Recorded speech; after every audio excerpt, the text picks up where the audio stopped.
Thank you, Mr. Chairman. Mr. Secretary, gentlemen, thanks for joining me. I would like to just pick off where the previous member was asking about the natural gas industry. And one of the most frustrating things that we're going to hear throughout this process, Mr. Secretary, is that the only way to generate revenue for the Commonwealth vis-a-vis the natural gas industry is to slap a national leading severance tax on it. But the fact is, Pennsylvania for years, the general fund has benefited from the natural gas industry due to the Oil and Gas Lease Act fund, the Oil and Gas Lease Fund. Can you comment about the, obviously the governor is looking for an additional $75 million in this budget, but before we look forward, can we talk about where we've come and how much revenue the state has seen through the Oil and Gas Lease Fund over the years?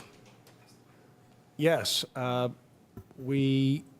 the governor obviously has asked for this in years back, and he wanted a very narrow but realistic perspective of truly what was being generated, sort of tax revenues that were coming from the companies that were directly involved in the extraction of gas and the immediate distribution. So we ran NAICS codes, and we have maintained them over the years.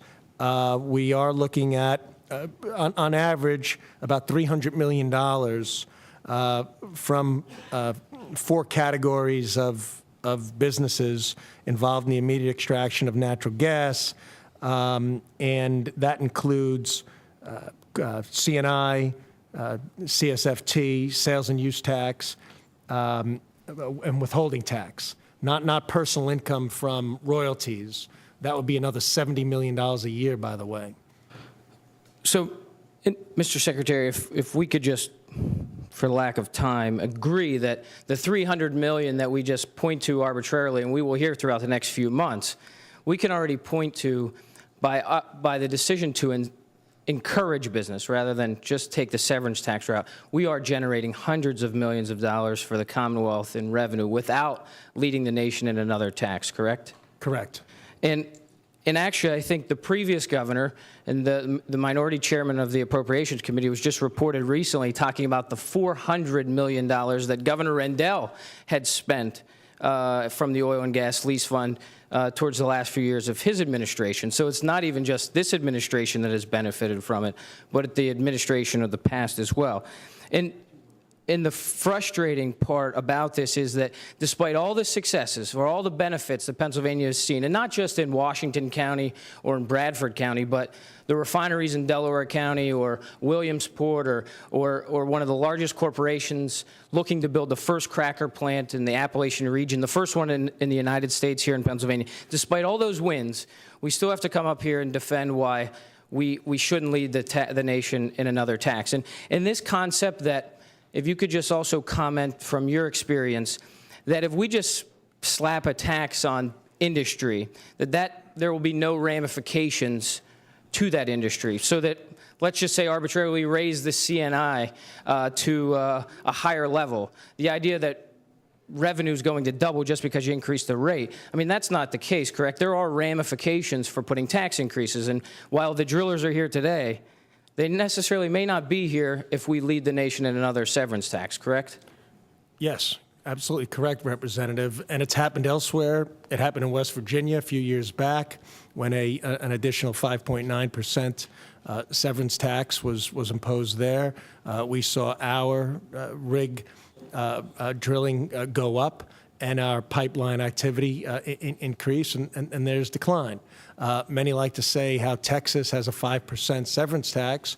Well, they do not have a 9.9. They don't have any. They have a 0% C&I tax.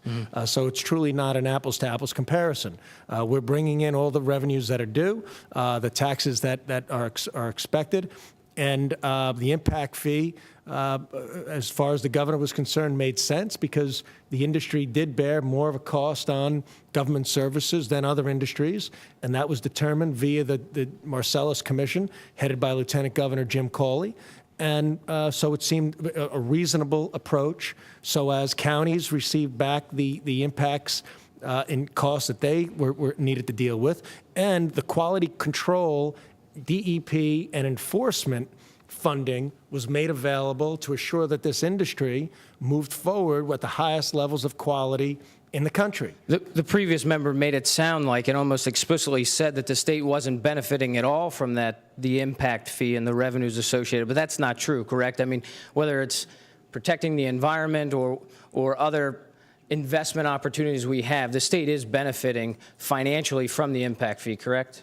In order to allow the industry to move forward in a responsible manner, those costs would have those expenses would have needed to take place, and those costs would have been felt elsewhere, likely from the general fund. And one last point, Mr. Secretary, at the very beginning, you mentioned the hard work of your department to increase services but to reduce your operating costs. I think you mentioned your complement has come down by 170 positions.